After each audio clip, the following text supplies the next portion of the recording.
Taigi dabar rinkinėjau viršų, bandysim prijungti motoriukus, pavesti laidus. Taigi šie varikliai yra Hobbywing X Rotor 3110 ant 1150 kW. Pasirenkam iš karto klijus, kadangi jau žinom, kur mes juos montuosim. Išsitiesinam laidus kiek įmanoma, kad nebūtų susivynioję, nes vis tiek vėliau reikės jas lituoti. Gražiai išsitiesti, išsidėti. Susipilam klijų ir laidai faktas turi eiti per kojelę, ne kažkaip kitaip užsisukę, kai montuosim variklį. Įsikišam varžtuką ir norėtume sukti, bet kaip ir minėjau, iš AliExpress dažnai gauname per trumpus varžtus. Čia nelabai matosi, bet per trumpas varžtas per visą tą platformą, prie kurios turėtų suktis, neprisisuks. Taigi ieškau iš savo to M3 komplekto varžtų, kurie tiktų, ir bėda, nes nei vienas netinka, arba per trumpas, arba per ilgas. Jeigu per ilgas, faktas tada, jeigu liesis apačioje prie visų suvyniotų tų laidų, kas daro tos motorą, tai natrinsim, kaip sakant, tos laidus, motoras neveiks. Jeigu bus per trumpi, ten, kaip sakant, kai jisai veiks tas motoras, tai gausis tos didelės vibracijos. Jeigu netyčia atsisuktų, radau iš senų varžtų kažką panašaus, kas tiktų, tai bandysiu dabar atsirūšiuoti, nes reikia kiekvienam vis tiek po 4 varžtus, 16 varžtukų man reikia susirasti. Ir tada galim toliau pradėti darbus. Užtepam, kaip sakant, ir ant varžto tų klijų ir sukame į tą motoriuką. Tai kai sukom, neprisukit labai stipriai, ta prasme tiesiog, kad užkabinat, kai prisuksite jau visus 4, nepriveršit, bet prisuksit tiesiog, kad laikytųsi, tada jau užveržinėkit, nes kitaip, vis tiek, gali būti, kad 2 priveršit, 3 jau netilps, nes bus pasisukę arba dar kas nors, arba jeigu vieną ten prisukat stipriai, tada sunku į tas skylės pataikyti. Geriau visus iš karto susisukit, aš dažniausiai suku priešai, kad būtų vienas į vieną skylę, kitas priešingai tai skyliai, ir jau tada jau kitus suku varžtus.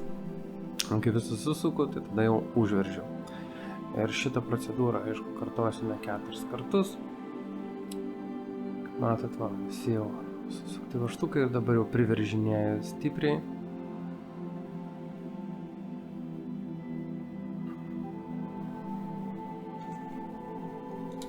Taip pat patikrinu, ar motoras sukasi, nes, maža ką, gal kažkas kliūna, dar kas nors, tai jeigu motoras nesisuks, faktas, ta prasme, tokių varžtų negalima palikti. Taip pat atkartosim tuos pačius kaip ir dalykus ant kito motoro, irgi į tą, kaip sakant, padelį įpilu šiek tiek klijų. Taip pat ant varžtų užtepu. Ant varžtų negailiu. Svarbiausia, aišku, kad ta prasme nepakliūtų tie klijai ant pačio motoro, nes kitaip, aišku, bus problemų. Ir stengiamės viską po truputį gražiai, kaip sakant, susukti ir ant galo priveržti.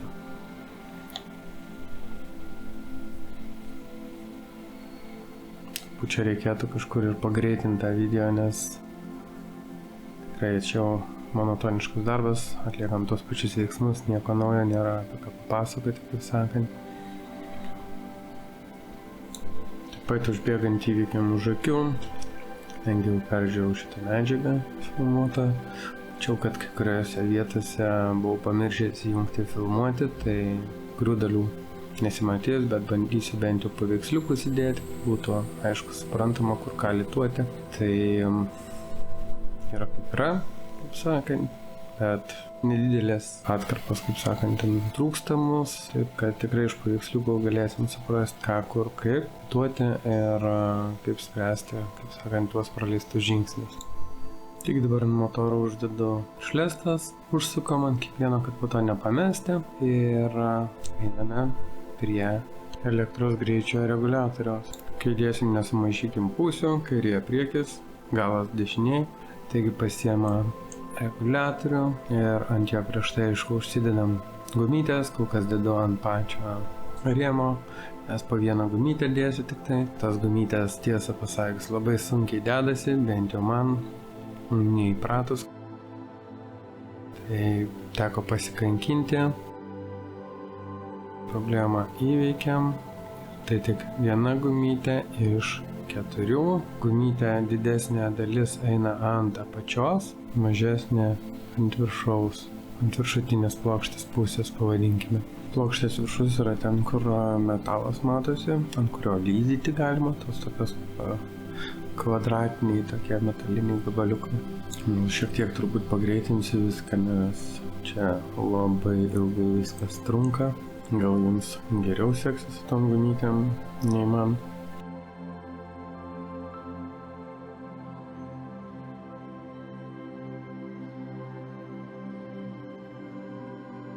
Gerai, pagaliau darbas baigtas, uždedam ESC į vietą ir paruošiame ESC darbui, litavimui. Tai faktas, reikia flakso, pertepimą vietas, kuriuose lydysim, lituosim tos laidus prie kurių vietų.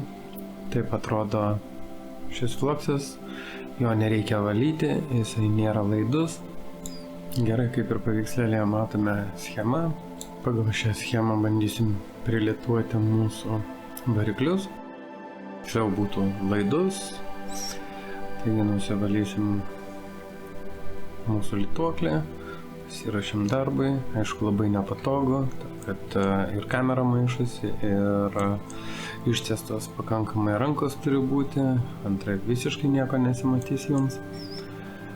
Gerai, pradedam ir žiūrim ar įkaitas.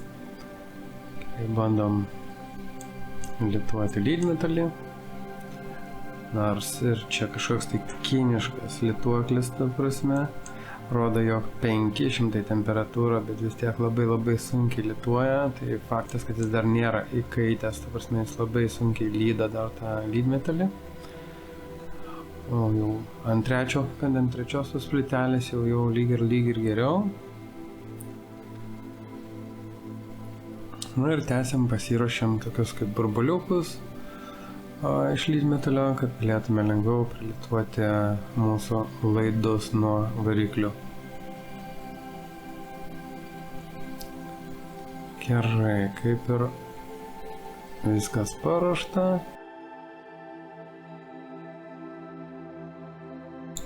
Ir tada ten galim bandyti imti laidus ir bandyti lituoti.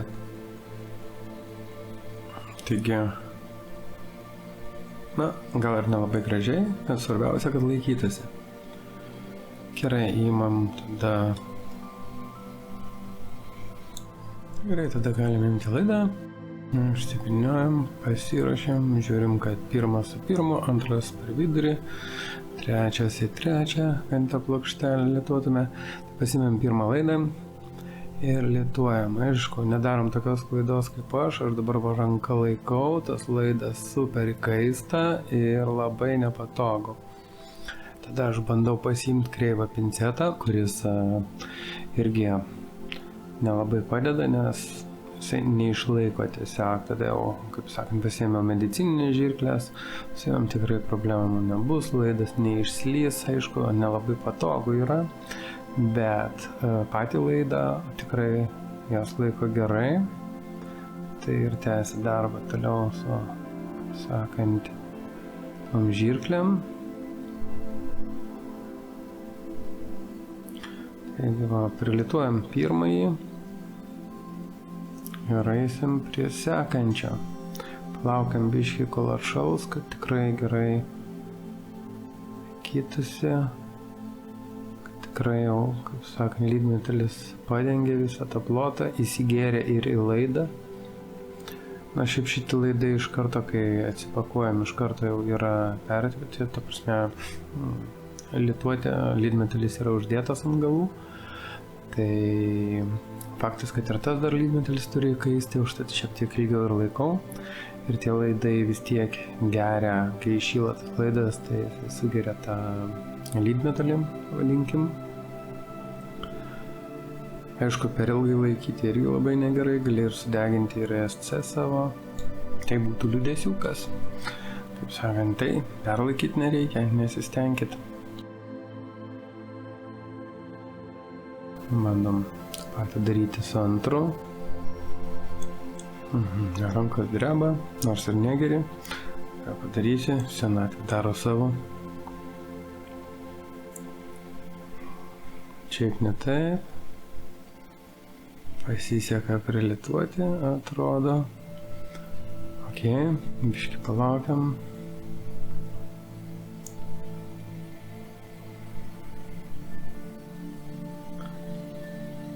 Kažkaip nelabai patiko man, kaip laikosi, tai dar kartą perlitavau. Gerai, judam prie trečio laido.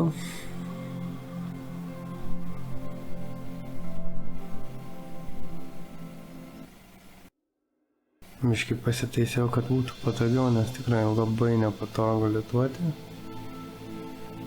Ir vis tiek tas ištemptos rankos ir nepatogus priėjimas.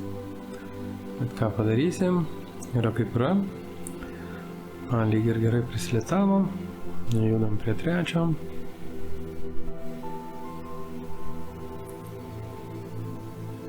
Beje, jeigu teks kirplaidus ar dar kas nors, tai nepamirškite, kad tas laidas vis tiek geria švino, tai ta prasme ant jo irgi reikės uždėti lydmetalio.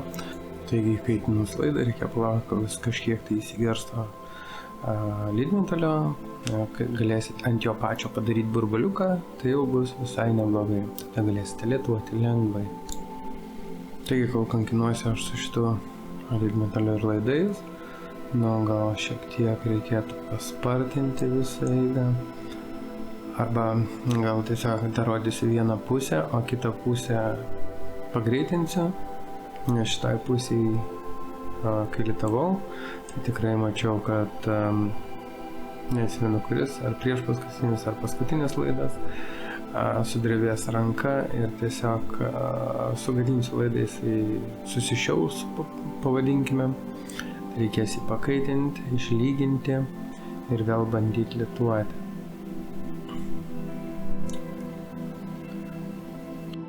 Beje, jeigu jūs taip kaip ir aš neturėsite valymo įrankio savo lituokliui, nežinau, radau namie puodam valyti kažkokią kempinę metalinę, labai puikiai tinka, labai gerai nuvalo, visą laiką, kaip sakant, blizgantis mano lituoklis, tai tikrai šaunus dalykas. Jau ką, paieškokit namie, gal turėsit, nereikės pirkti specialios. Gerai, tai vidurinį lituoju ir man atrodo šitą aš sugadinsiu ir bandysiu pataisyti. Nors atrodo prisilitavo lyg ir normaliai, tai gal šitas paskutinis, reiškia, bus nesėkmingas mano bandymas. Tai... Nes man atrodo, sudrebėjo ranka, pasišiaušė laidas ir tai yra negerai. Bandysiu susirasti kažkokį tai atplaišo papiriuko, ant kurio galėsiu palyginti, išlyginti laidą. Šiek tiek dar su replytėm gal suspausiu, nes vis tiek, kai su lydmetaliu laidas, tai taip lengvai kaip su pirštais, ta prasme negalėsi pasakinėti. Jį pašildom. Uždėtam dar ir lydmetalio.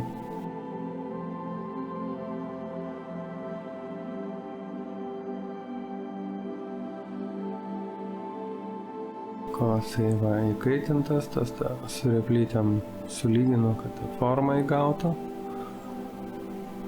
Ir bandysiu iš naujo lituoti. Kažkiek dar yra nelygumų, va atlyginu, palyginu. Beje, kempinėlę, jeigu nedažnai lituojat arba nelituojat iš viso. Kai nenuvalytas lituoklis, jisai, pavadinkim, kaip oksiduojasi, apsineša nuo fliukso ir tada tiesiog labai sunku lituoti. Jisai daugiau smirda, dūmina negu lituoja. Užtat geriausia laikyti visą laiką lituoklį nuvalytą. Bus lengviau gan gyventi. Gerai, prilituojam tą paskutinį laiduką.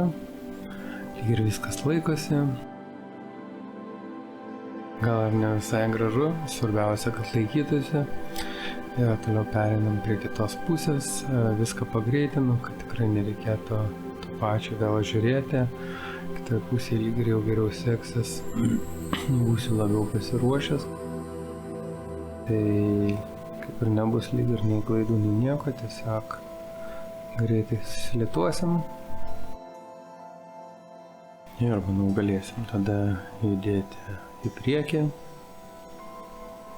Galėsim bandyti tikrinti, ar veikia mūsų ESC ar ne. Kaip tik vieta matosi, kad išsiliejo pas mane lydmetalis ir bandysiu tu įspręsti tą problemą. Matot, lašiukas užlašėjo, bus trumpas jungimas, reikia nuvalyti. Tai įkaitinau visą ertmę, uždėjau flakso ir bandysiu nuimti tiesiog per šoną, įkaitinti ir nuimti, perbraukti su lituokliu.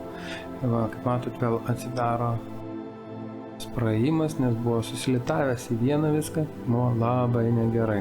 Gerai. Dabar viskas kaip ir jau sudėta ir čia yra ta mano minėta problema. Dingusio video problema, kur pamiršau, ar nežinau kaip nerašiau, bet 2 laidus pliusas, matot, raudonas, juodas yra minusas prilituotas ir 2 kondensatoriai. Apie juos galėsime pakalbėti šiek tiek vėliau. Dabar išsitraukiu FC arba tą skraidymo kontrolerį ir bandysime jį pajungti. Ieškau tinkamo laido, kuris sujungtų flight kontrolerį ir ESC. Taigi, beje, reikia irgi ant to pačio flight kontrolerio uždėti tas pačias gumytės. Tiek iš karto, dabar jau žinau, kad suklydau, uždėjau ne tą pusę jas. Ta, kur didesnė dalis išlindusi gumos turėtų būti atvirkščiai, nes po to mums reikės, aišku, tai pakeisti, bet kuriam laikui bus uždėtos taip, kad iš karto, jeigu dėsite bežiūrint, tai žinokit, kad atvirkščiai. Taigi, dėl tų 2 kondensatorių komplekte eina vienas kondensatorius 35 W ant 1000 mF, bet kadangi čia galingas dronas palyginus, aš tikrai nepasitikiu 1000, tai norėjau, kad būtų bent 2000 ir žinomas kondensatorius, tai nusipirkau Limonai Panasonicus kelis šimtai, dar atsargoj turiu, nes jeigu reikės, manau, dar daugiau dronų montuoti, turėsiu atsargoj kelis. Taigi, įjungiam suradę laidą į flight controllerio pradžią ir mato ten, dabar nesimato. Gerai, dabar mes bandysime pajungti prie pačio to ESC.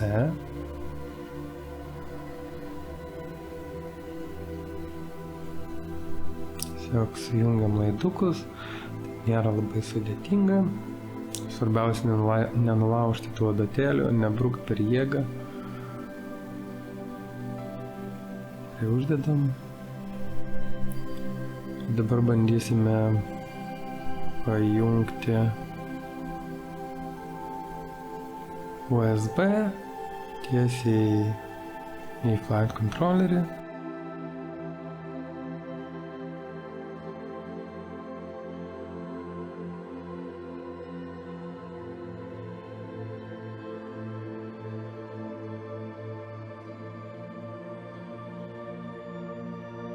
Ir va, matot, apverčiau jį, nes neteisingai dėjau.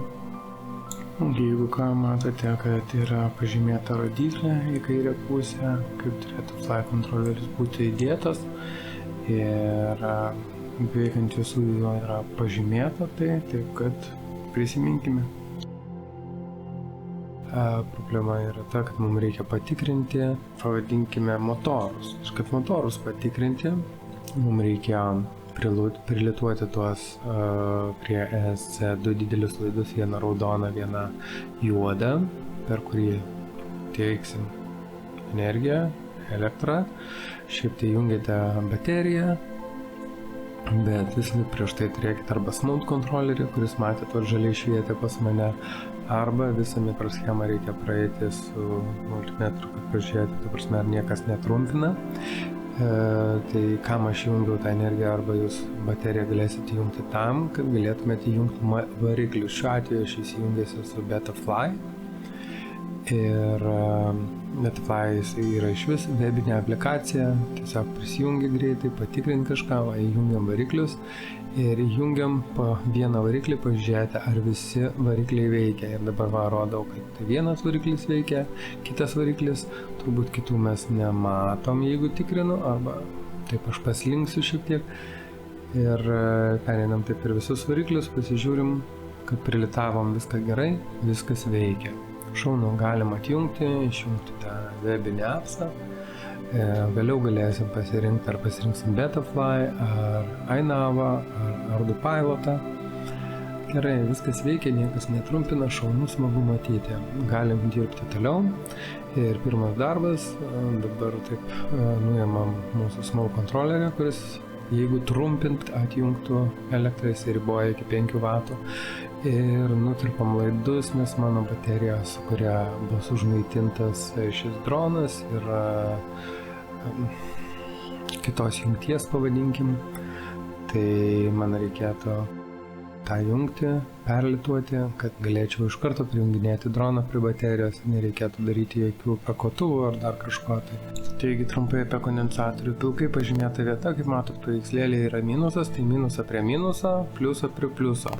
Nesumaišykit. Tai irgi pasiruošim, lygiai tas pats kaip su litavimu, paėmam, kaitinam lituoklį, pasiemam anglį, kuris bus naudojamas mūsų baterijos sujungimui.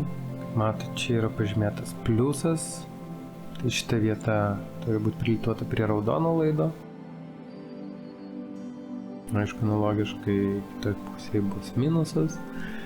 Ir šitie laidai, kadangi, kaip ir minėjau, jeigu nukerpam laidus, jiem reikia prisisiurbti lydmetalio, tai va, šiek tiek kaitinu laidą ir po truputį jis galėtų įsigerti.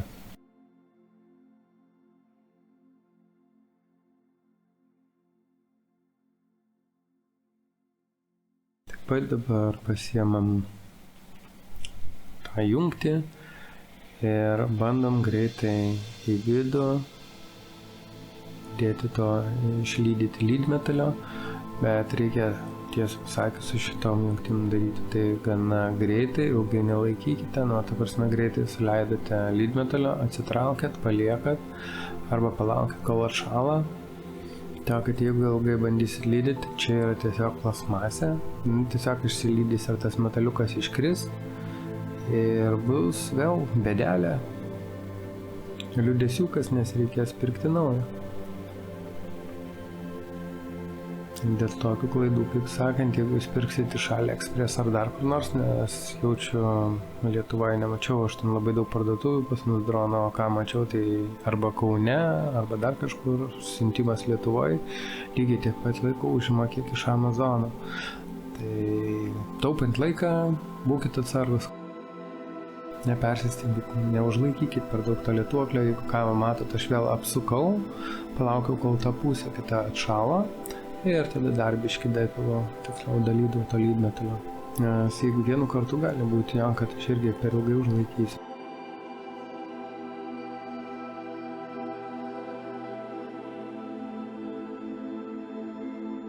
Tai čia tos gumos, kurios nuo karščio susitraukia. Tai naudosim kaip izoliaciją, pavadinkim. Tai užmaunam ant laidų. Ir tada jau galėsim tą galiuką prilituoti. Beje, kai užmaunat ant laidų, laidai šiaip tai labai kaista, tai traukit jas kuo toliau nuo tos vietos, kurioje lituojat, nes bus tokia irgi bėdelė, kad jie tiesiog nuo karščio paims ir susitrauks ir jūs jų jau nebegalėsit pajudinti. Tai va, tai čia toks mažiukas patarimas. Aš dar antrą sugalvojau uždėti, kad plonesnį, siauresnį pavadinkim laidą, o ne laidą tą gumą užsitraukiančią. Kad būtų keliais sluoksniais pavadinkime.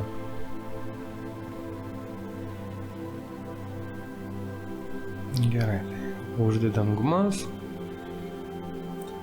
Nežinau, dabar procesas lyg ir turėtume bandyti lydyti laidus. Taip.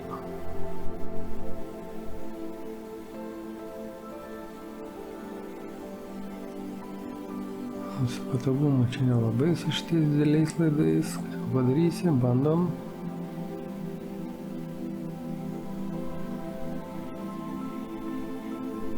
Beje, kiti sako, kad galėtuoja dažniausiai mėgsta naudoti tuos plačesnės nosytės, nežinau, antgalius.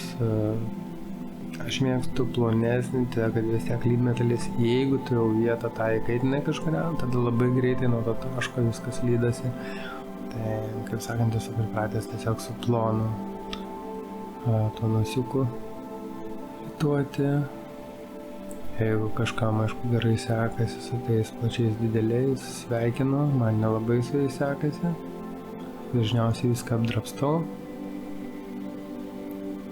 Aišku, šiek tiek ilgiau kartais trunka, jeigu reikia didelį plotą, ta prasme, didelį gabalą lydmetalio, kaip sakant, išlieti.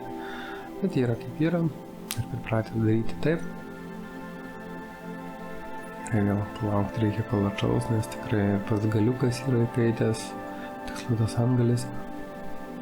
Čia kažkiek dar pavalau, jeigu kažką pritaiškau. Ok.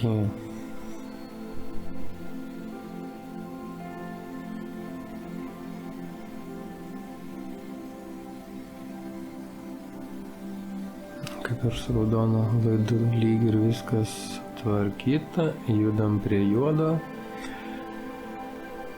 Minusą taip pat irgi prilietuojam, nieko čia kažkokio tai naujo nepasakysiu aš jums.